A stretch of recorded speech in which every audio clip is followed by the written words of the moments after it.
us and sharing that deep insight with us on NewsX World.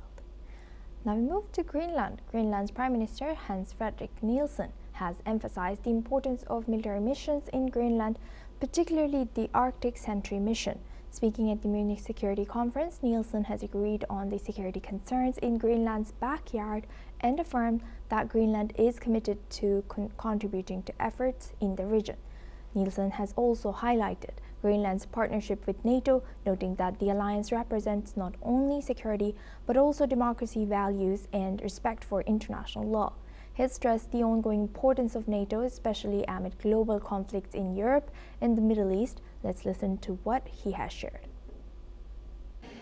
First of all, I think it's important we get the mission in Greenland and the Arctic Sentry. We have said from the beginning we agree on the concerns about the security around our backyard in Greenland, and so doing more in that frame is something we absolutely agree on, all of us. And we are happy to contribute because we also know we have a responsibility in Greenland to lift where we can, and that's one of the places, so we are happy for it. We don't have military in Greenland. We are part of Denmark, but we have a lot of presence from Danish military in Greenland. But first of all, and most important of all, we are part of the transatlantic cooperation, and we are so committed to that. And doing more under that frame is a responsibility we all have. And also doing more in the high north and around our country is also something we all agree on, so we are happy to contribute. And we have a very close partnership with our European friends. We are also building on a lot of things in terms of the European Union, so I think it's just great to be here and to like state it again, and we will do it over and over again if it's necessary. Now for this, we welcome back Mr. Matthew Wadham. He's joining us live from Washington, D.C. Thank you very much, Mr. Wadham, for staying with us. Just two questions for you. Thank you. Now, is U.S. still eyeing Greenland, and also how alert should Greenland be?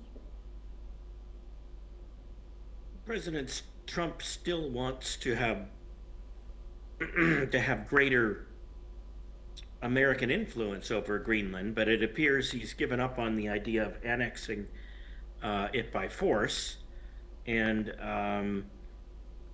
he still wants American influence there. He still wants access to its mineral wealth, including rare earths, and he still wants to increase U.S. Military presence there in order to deter adventurism by Russia and China, which both are laying claim to the Arctic. China's claim seems especially weak since China is not even remotely close to the Arctic. Russia, at least, has a great deal of coastline along the Arctic Ocean, so they have a more valid claim. But the United States still wants to have an impact, that's for sure. Right. And how effective do you think NATO is right now about this whole Greenland situation? Well, NATO has introduced this operation called Arctic Sentry, and I believe that is Germany, France, and the United Kingdom are sending troops to Greenland to bolster defensive capabilities there, and some of that is in response to U.S. threats to Trump's threats to annex Greenland, and some of it is, I suspect, to deter aggression to deter Russia and China from moving into Arctic and trying to harvest its wealth. So, this is probably a good development, and in a sense, they're playing into President Trump's hands because one of the things he wanted after raising such a fuss, threatening to seize Greenland by force, was he wanted the European powers to invest more in defending Greenland's sovereignty in the Arctic. So, no matter how this develops, I think Trump ends up being after all of his blustering and threats, I think he ends up winning. Yes, thank you very much, Mr. Radom, for highlighting that and staying with us throughout our news. Thank you very much. Now we move on to US and hockey. The US men's hockey team overcame a first period deficit to defeat Denmark by 6-3 and improved to 2-0 in the 2026 Winter Olympics.